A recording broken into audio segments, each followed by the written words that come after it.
Well, hello, gorgeous. I'm very excited. I've got my good friend Kat with me.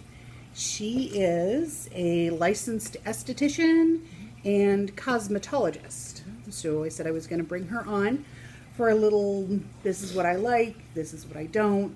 Here are good steps for skincare, and she has got some fabulous tips and tricks for, in a pinch, if you're running short on product or whatnot, this is what you can do instead. So take it away, Miss Cat. Yay! Well, probably go back to the basics on what I know, because there's something just working in the industry that I noticed that a lot of women don't actually know what steps to use with their products. That's pretty common, actually. And it's you start with your cleanser. Toner is completely useless. I don't care. The people at Sephora can tell you how wonderful it is. Unless you've got some kind of medical issue that you're using the toner for, it is useless. If you're in a pinch and you're feeling like you're oily or something, just grab some witch hazel, slap it on. So basically I skip, and I never sell toner to any of my clients. So you start with your cleanser, and you get it to match your skin, whatever your skin type is. And then about once a week you need to exfoliate. More than that, it's just irritating to your skin. And in the long run, you're going to cause yourself more issues, because what it does is it either causes little micro abrasions on your skin, which then allows your skin to dehydrate, or if it's an acid type thing, it dries your skin out, once again dehydrating it, which will cause more lines and wrinkles. In the long run, you're going to cause yourself more of a problem. So once a week is fine for exfoliation. If you're getting facials, if they try to talk you into coming in more than once every month or two, most of my clients came in every 2 to 3 months. If you're doing your skincare routine at home, there is no reason, unless you have acne or unless you're dealing with an active problem, that you need to go more than that. And I work the gambit. I mean, I worked for a plastic surgeon for 3 years, and I dealt with the people with severe psoriasis and acne, and I dealt with those level of clients, and that's where I started. And so, I mean, unless you have a reason, you're just throwing your money away. You're better off investing that money that you would use in that into getting decent products that are going to work for you. And just because it's expensive does not mean it works. And so, I mean, for instance, if you have a problem with puffy eyes, there's some products out there that really work great with puffy eyes. But like you're getting ready to go get your picture taken, or there's something coming up and you really need to get those things under control. A lot of people are like cucumbers. If you put them in the fridge, they will take some of the puffiness down and they will help with moisturization. Not really that much for the puffiness, but if you take potatoes and you cut the potatoes, you put them in the refrigerator and you put them on your eyes for about 15 minutes, then rinse it off with cool water, and then put on your makeup and stuff, the starch in the potatoes will help with the under eye puffiness. It'll help firm it up. So cleanser, and then you would do an exfoliation if it's that time of the week. Honestly, I exfoliate once a month, and I'm going to be 49 next month. Mm-hmm. And as you can tell, my skin looks totally fine. So, no problems. But yeah, then you do your full exfoliation. Make sure you rinse it really good, because some of them have acids in there. And for instance, glycolic acid has become something that is no longer just in the aesthetic arena. They're putting it out for people to go home and use. The thing with glycolic acid is you have to neutralize it. It doesn't neutralize itself. And so when it says rinse it off after 4 minutes, you're going to rinse that, and then you're going to rinse it some more, and then you're going to stick your face in the sink and swish it around a little bit. So, glycolics, for people to use at home, I prefer something that's gentle, and things like what is that one, the apricot scrub that a lot of people use on their face? Oh, that St. Ives stuff? Yeah, a lot of people use that. It is tiny little shells that are ground up. They have sharp little points. And you remember me talking about those little scrapes on your skin that cause your skin to dehydrate? They scrape the crap out of your face. So, yeah, it looks great in the short run. Awesome. Kind of like the new Kylie walnut scrub that she put out that is That's what it is. Walnuts. Yeah, no. Yeah, no. No, rice, there's a lot of rice-based ones. My favorite is, oh gosh, I can't remember the company that I worked for that had that, but it's rice. So there's a lot of rice-based scrubs that are pretty good. Once again, what I use is with my cleanser, I throw in a little bit of baking soda. Once again, my face looks fine. So do what you want. I'm just saying. Now, are you oily or dry or combo? I'm pretty much the normal skin type. I never have had oily skin. Sometimes I get dry skin. I tend more towards dry than I do anything else. Okay. But I don't battle with rosacea. I don't battle with a lot of those other things. But my rosacea patients and stuff like that, I told them if they was going to affiliate to do it just the way I did it. Okay. Or to use a rice-based one because they're just more gentle on your face. Okay. Not a big fan of the chemical ones at home. Now, chemical, when you go to the esthetician, they're going to use chemicals and stuff on you, but they know what they're doing. Enzyme ones are good, though, if you can find enzyme ones, because enzyme is something that your skin naturally has that loosens the glue that holds the dead skin in place. And your body manufactures this and uses it. That's how it works. But as you get older, everything slows down. And that the skin just starts kind of piling up and not getting off effectively. And that's what makes your skin look dull. And so just a light exfoliation once a week is totally good. I mean, more than that, you're just borrowing problems. So You're stripping off what doesn't need to be stripped off. pretty much. I mean, that's there to protect you. That's there to protect you from the environment. You don't want to take it all off. Because I've been fighting this stuff. I've been doing this since 1990. And I've been fighting the dermabrasion for years. And anytime I hear anyone that wants to get a dermabrasion, I'm like, oh, hell, don't do that. Don't. Please, God. Don't do that to yourself, because you're just stripping everything off at one time. And then some moron's going to go get in their convertible and drive around with a freshly scraped off face. And some people came back with hash marks on their face and stuff. Literally. Like, they would go out and get sun damage and come back with hash marks that we were supposed to fix that we couldn't fix. Yeah. So, sunscreen. And stay out of your convertible. And if you're in your convertible, put the freaking top on and don't be an idiot. Just putting it out there for public consumption. See, this is why we love her. And, and then you just put it, really honestly, I feel like you should have a separate moisturizer for your eyes and the rest of your face. Because it is formulated to go next to your eye so it won't cause irritation. And a lot of the moisturizers, especially the anti-aging ones, they have acids and they have like stronger things in there that do not need to go into your eyeball. And it moves.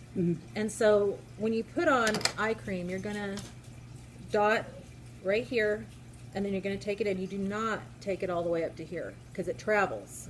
And the only place it has to travel if you put it here is into your eye. So you're going to go down here, and you're going to pat it in here all the way around, and you can come up here a little bit on the eyebrow.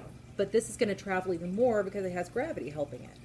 So you're going to end up, a lot of people who use stuff say, oh, it made my eyes puffy. Well, it's because you got it too close to your eye and now you have an issue.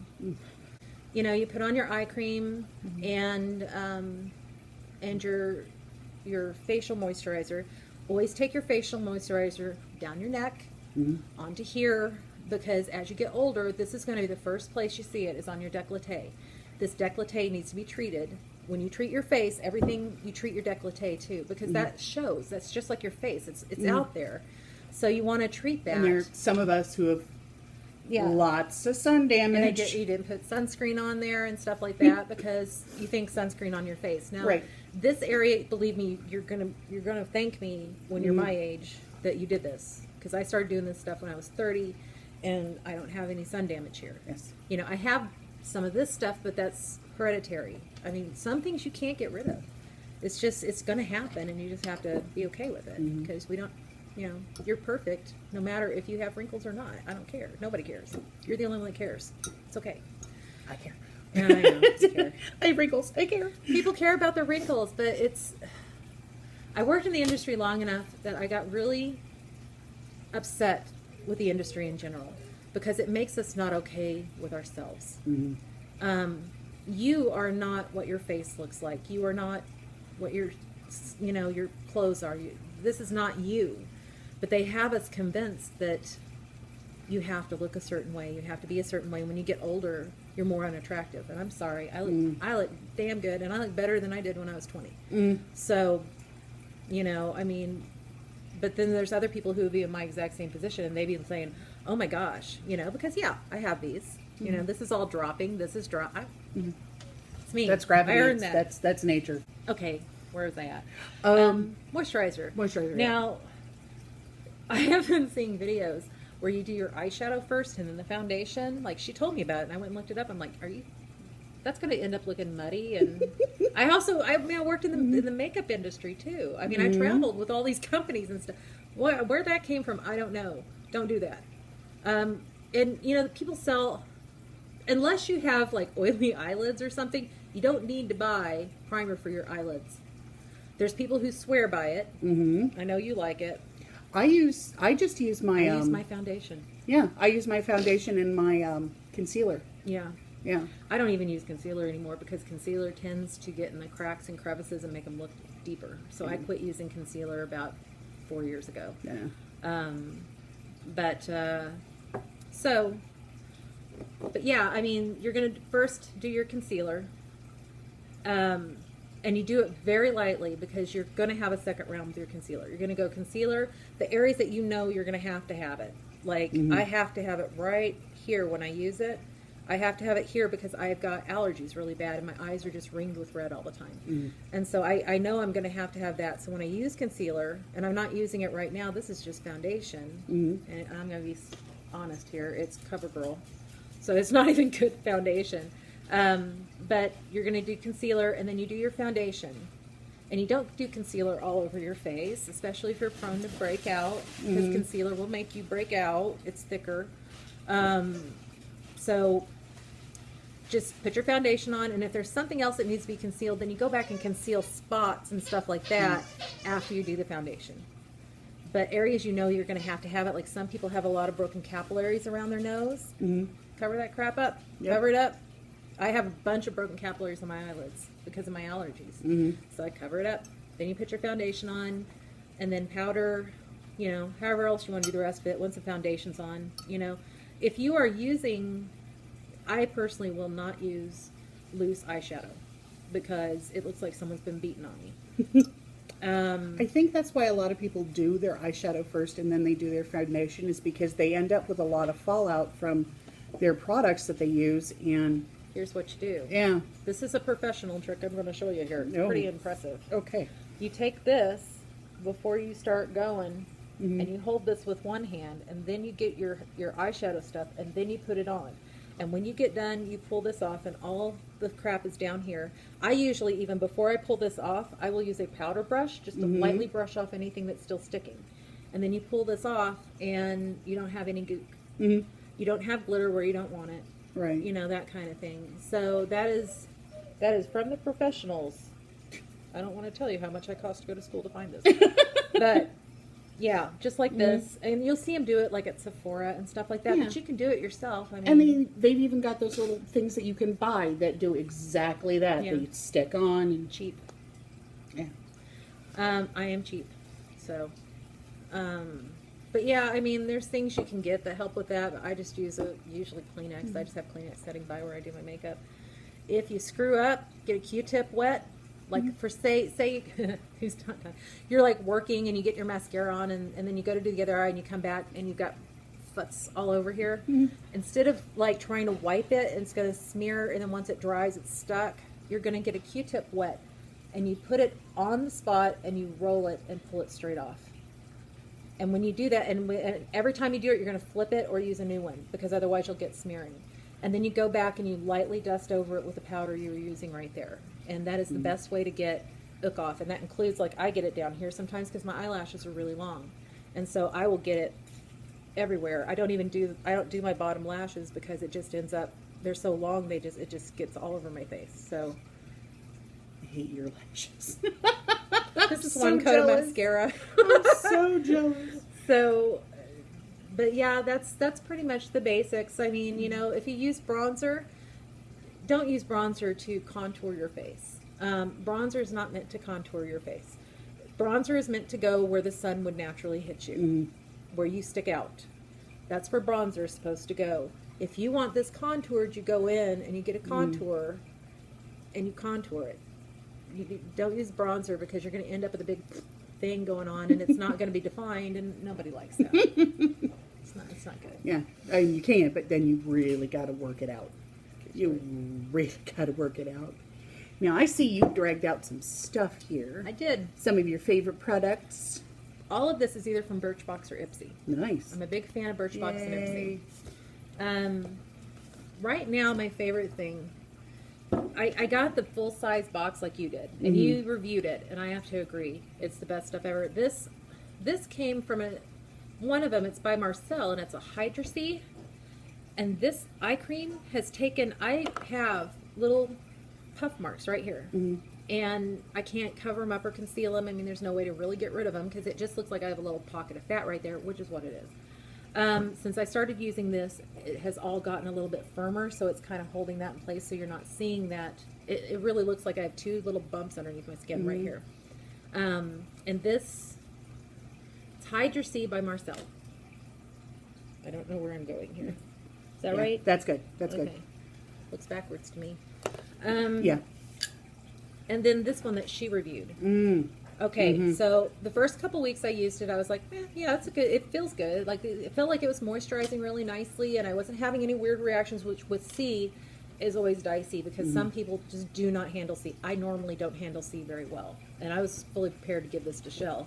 And then I started using it, and after about 3 weeks, I've got dark age spots through here, quite a few of them, and you can see them there in that light. And you can see, I mean, they're still there. I mean, they're there. That ring light is not very forgiving sometimes. Which is okay, because you need to see. I mean, like, I've still got them. Working with. These are quite a bit lighter than they were when I started using this, like, I don't know, 5 weeks ago, whenever we got that. Yeah. Yeah, so I highly recommend this because, I mean, yeah, my skin feels moisturized, whatever. I mean, like, it doesn't take much for me to be pretty happy with moisturizer. But this one, actually, I've noticed that lightening up. And I'm not having irritation with it. Now, the big thing is, anytime you're lightening dark spots, you have to be real careful. Because if you go outside and you're doing stuff, you go, like, whatever, forget to put on your sunscreen. I mean, honestly, if you're lightening dark spots on your face, I highly recommend staying inside as much as you can while you're doing it. I've seen it happen where people are getting it lightened. And a lot of the lighteners work by actually thinning your skin out. And so you don't see the top layers are going to be darker because everything's lifting up. And it's darker because you got other layers underneath it with more color. So you lift those layers off and it looks lighter. It's not. It's just you're taking those layers off. The problem is you take those layers off, that is your protection. So what happens is when you don't use proper sun care, wearing hats and stuff like that when you're outside, and you're lightening your skin, is they won't look darker right when you do it. But whenever you run out of the product or you decide you can't afford it, I've seen umpty billion stories why they can't use it. They started having a reaction to it. All of a sudden, about 3 months later, you know, depending at our age, it's about 3 months for that skin to completely do what it's doing because we move slower. When that skin grows back, then you notice it's a lot darker. And you don't want that because you're looking for a long-term solution. Short-term solutions are great, but almost all the short-term solutions come with a whole bevy of problems that's going to cause you problems, a month or a year or two down the road. And so your whole point is to try to make your skin look as good as it can and realize that it's not going to look like it was when you were 20. And that's okay. You just, as long as your skin looks healthy and stuff like that. And for God's sake, quit using mattifying foundation on your face. Because the more you matte your skin out, the older you look. Right. And so you want that dewy glow to your skin because that's what young people look like. Young people have a nice dewy glow to your skin. Even if you're oily, and you're just using the highlighter, then you get the added bonus of using the highlighter that highlights every single pore on your face. And every single line and nook and cranny. And so the trick is to get your skin looking like that so you don't have to use artificial things that make it look dewy, like highlighters and stuff like that, which are fine, But, you know, just the more matte your skin looks when you get older, it just really ages you a lot. And you don't need that. Nobody needs that. Nobody wants that. Right. Yeah. If you have large pores, if you have any kind of flaws on your skin where there's an indentation or something sticking out, you stick highlighter on it, all of a sudden everyone else can see it so much better. And it may not show up in your mirror when you're putting it on at home, but go out.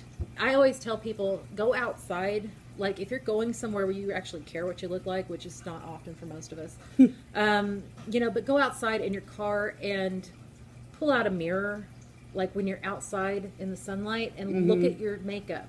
Because a lot of times when you're inside, it looks just fine and dandy. And then if you go outside with that, you will see that highlighter just highlighted every single pore and every single flaw on your face. I'm not saying I don't use highlighters. I do sometimes, but I'm very specific. It goes right here and right here because my pores aren't too bad on the end of my nose. So, but like I don't come up in here with it because that's where my pores get bigger, is here. All right, so did we want to go over some of your favorite products that you tried out? Yeah, the vitamin C ones, those are one of the few vitamin C things I've ever been able to use. This one right here, it's a blush serum by, oh hell, Shell. Did I bring my readers? Put on your readers, Margaret. Blush serum. I don't know. I don't have mine on either. Da, da, da, da. Blush. Oh, jeez, that's tiny. Right, it's tiny. Just show it to them. Maybe they'll know what it is. Yeah. Here, just get real close. Isn't that pretty? It's pretty. But can't read. Blush it. Yeah. But if you like liquid blushers, which I do a lot, I like them better than powder. I think they stay on better. This stuff right here, like you can see, you can really work it. And this stuff, when I put it on, it's on all day. Wow. It doesn't move, it doesn't budge, and it gives you a nice pink look to your face. You know, and depending, they all say at a certain age you only wear a certain, no, go with your skin tone. And pinks look better on me than anything else. So, but this particular blush serum, I've used a lot of them, and a lot of them will cause me to break out. The liquid blushers cause me to break out. This one has never caused me to break out. It stays on all day. Botanic Beauty. Here we go. Blush serum. Nourishing water-based cheek and lip color. Stuff's awesome. So. It stays on. It doesn't feel tacky. It doesn't feel tacky. It doesn't break me out. Don't drink coffee and talk at the same time.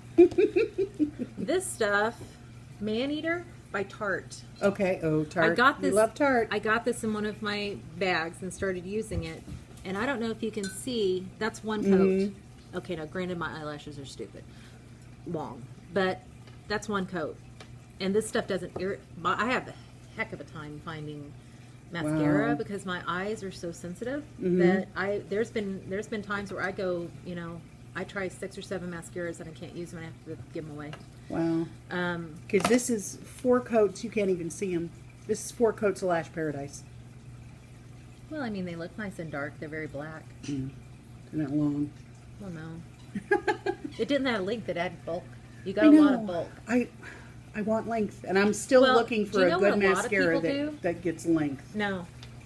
And this is what I did when I worked in the makeup industry, because I couldn't find one that bulked them up plus gave length. So I had a bulky one I would buy that gave me volume, and then I had a lengthening one that I would use after my volumizer just on the tips to build some length. And I would use, if I used the fiber ones, I would do it that way because the fiber ones I kind of put towards the end because a lot of times those fibers would flip off into my eyes. Yeah. Because I've been using those since they first came out. And when they first came out, those things, like, they were all over your face. Within, like, yeah.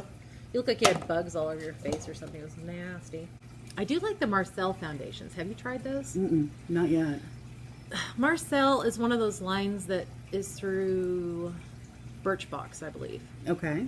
And they used to give a lot of stuff away from Marcel in my Birchboxes. Oh, okay. And so I got to using a lot of the Marcel. And honestly, I really like the Marcel foundations. I like the Marcel cleanser. They have a cream cleanser that I really like. I actually ordered it and tried it. And Marcel is actually a line that I like, but, you know, once again, I have normal type skin. It's not terribly oily. It's not acne prone or anything like that, really. So Interesting fact, though, is right around when I turned 30, when I was about 28, I developed acne for the first time in my life. Mm-hmm. And I'd never had it. I didn't know what to do with it.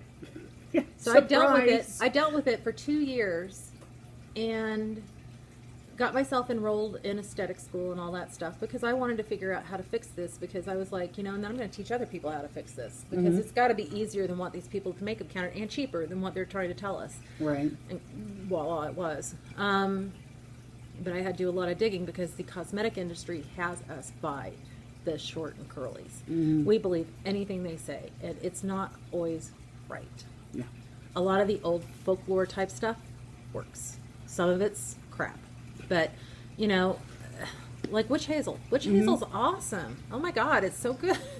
And it's so cheap. And for the most part, toner's useless unless you are excessively oily or something. And then still, the problem with oily skin is that people do all this stuff to dry it out. What happens is you're not dry under the oil. You're not. They think that that their skin's, all oily and stuff. So the reason that really oily skin is so irritated is because people try to get in there and use stuff. I had someone that used lava soap on their face once to get rid of it. Like I said, I dealt with extreme cases. Like she had burns on her face. It was not good. The other thing is is it okay for me to say something bad about a company here?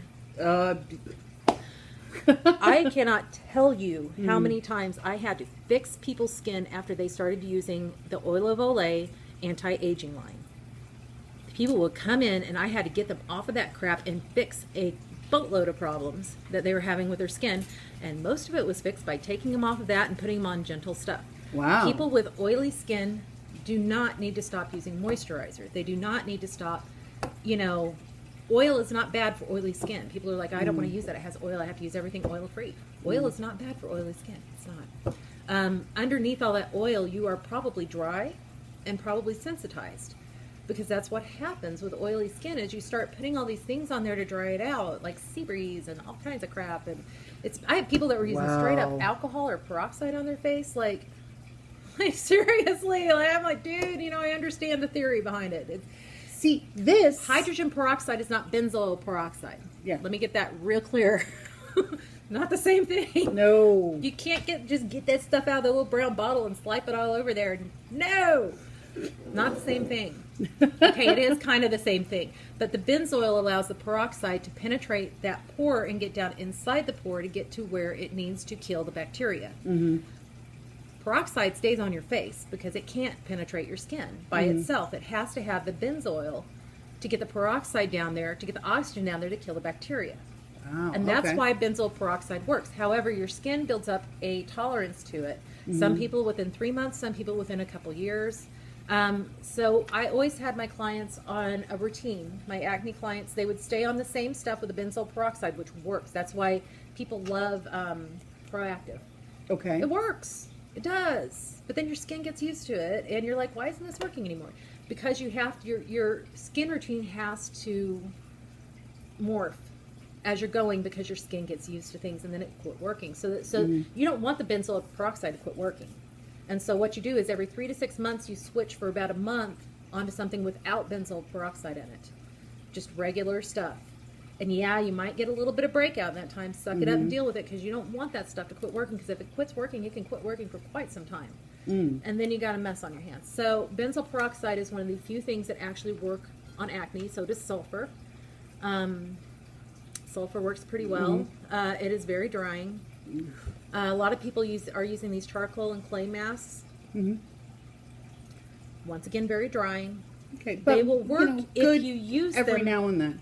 Every now and then, they're good. Like once a month, once every couple weeks at the max on those type of things. I mean, honestly, I have never used a mask more than once a month. Once again, I've got normal skin.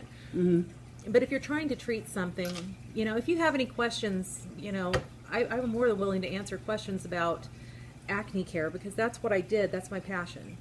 It's not anti-aging. Anti-aging's easy. Easy. It's not hard. Don't exfoliate the hell out of your face. That's number one rule. Don't expect to look like you're 20. Just try to make your skin look healthy.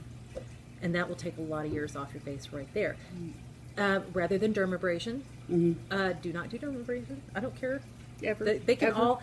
I did dermabrasion because I was in when that first became a thing. I was also doing laser at the time, and dermabrasion I flat out quit doing after about 4 months because I was seeing what was happening is that people's skin was drying out and they were getting more lines and wrinkles where they were trying to get rid of them.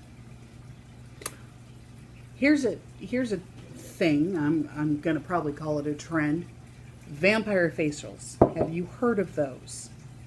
They throw blood on you. They kind of, I believe that they actually take your own plasma and then inject it back into your face. I could see that actually working. Okay. I didn't know if that was something you had heard of before. I don't know that it would be worth all that though, and just how sanitary is that? I mean, if a doctor was doing it, and I can, I mean, that's one thing. But if, like Joe Esthetician down the road is doing it in his back room, I don't think I'd trust that. Yeah. Because you're injecting stuff, so that would be bad. I Ugh. mean, I don't know. That one's questionable, but I don't understand how it helps. I don't know. They'd have to school me on that one because I don't see how that would do anything except for give you a bunch of pock marks on your face where they did it. That's what I've done. So that I'm not sure. I don't really understand how that would do anything, but I could be proven wrong on that one because I would have to have someone explain it to me exactly how it works, and I would want to know the mechanism of it. Like, Yeah, why I didn't know doing if this? you had dealt with that at all. Now but I know fillers. It's something I've seen. Fillers. Ooh. If you're thinking about fillers, do it. Those things are awesome. Don't. Now, only go to a plastic surgeon for this. Do not go get a filler from the esthetician down the street. If there's an esthetician that's under a plastic surgeon, like I'm a paramedic. I lost the word. I was trained how to inject cortisone and stuff into cysts, like the big cysts that people get. I was taught how to do that. Okay. I can't remember the name of what it is. But I was still under a doctor. Like that kind of stuff you want to go to a plastic surgeon for. I'll just be blunt. But what was I saying? I don't know. Oh, we were talking about Botox and fillers and fillers. I have seen fillers be very effective for this right here and these. And, Botox around here. I've seen it really do good things, but you're always taking a risk when you use that stuff. I mean, so you have to be very educated, especially if you're spending that kind of money. And you're going to have someone sticking something in your face. Be very educated about what you're doing. Study it. Don't just listen to the doctor and go, okay, just stick it in my face. Right. You're the one that has to live with it later. Right. He Well, doesn't. so-and-so does it, and it looks good on them.